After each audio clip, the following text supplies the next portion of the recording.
अब देखिए प्रश्न क्रमांक 2 क्या है। एक ऊर्ध्वाधर स्तंभ जिसकी ऊंचाई 3 मीटर है। क्या है? एक ऊर्ध्वाधर स्तंभ है, ऊर्ध्वाधर लंबवत एक खड़ी को बोलते हैं। ठीक है, तो कितनी है? 3 जो है इसकी ऊंचाई है। ओके, इस स्तंभ के पाद बिंदु से 3 दूरी पर स्थित किसी बिंदु के स्तंभ के शिखर का उन्नयन कोण ज्ञात कीजिए। ठीक है, इस पाद बिंदु से 3 मीटर की दूरी पर एक बिंदु सी है, तो हमें जो है इस बिंदु सी का जो है उन्नयन कोण ज्ञात करनी है। ओके, तो चलिए प्रश्न को हल करते हैं।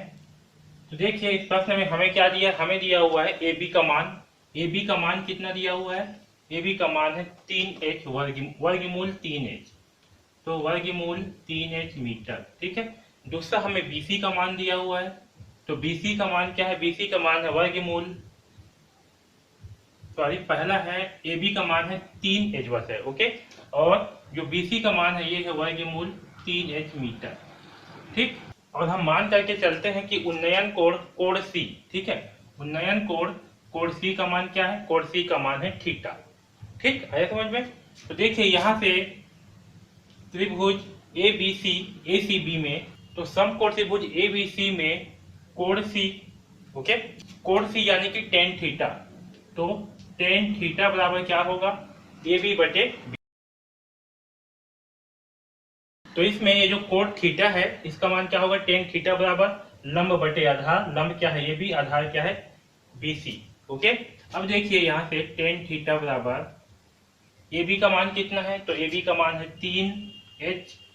BC का मान कितना है? तो BC का मान है वर्गमूल 3h। ठीक है, अब देखो h से h क्या हो गया? कैंसल। तो यहाँ से tan थीटा बराबर क्या होगा? 3 बटे वर्गमूल 3। ओके, अब देखिए यहाँ से ये जो पूरा का पूरा 3 है इसे हम क्या लिख सकते हैं? इस पूरा 3 को लिख सकते हैं वर्गमूल 3 इंटू वर्गमूल 3। ओके, एक वर्गमूल 3 से एक वर्गमूल 3 हो गया कैंसल। तो यहाँ से जो है हमें tan थीटा बराबर प्राप्त होगा वर्गमूल 3। और वर्गमूल 3 और tan में वर्गमूल 3 किसका मान होता है? तो tan में वर्गमूल 3 होता है tan 60 का मान। कितने का? tan 60 का मान होता है वर्गमूल 3। तो यहाँ से हमें थीटा का मान क्या प्राप्त होगा? तो यहाँ से जो है हमें थीटा का मान 60 अंश प्राप्त होगा। ठीक, और यही जो है हमें निकालना था। तो यहाँ पास जो शिखर, ये जो उन्नयन कोण है उसका मान कितना होगा? 60 अंश। तो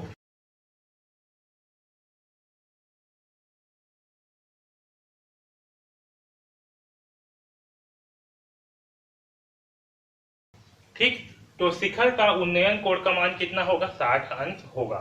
ठीक है, तो इस प्रकार से जो है हम इस प्रश्न क्रमांक 2 को हल करेंगे।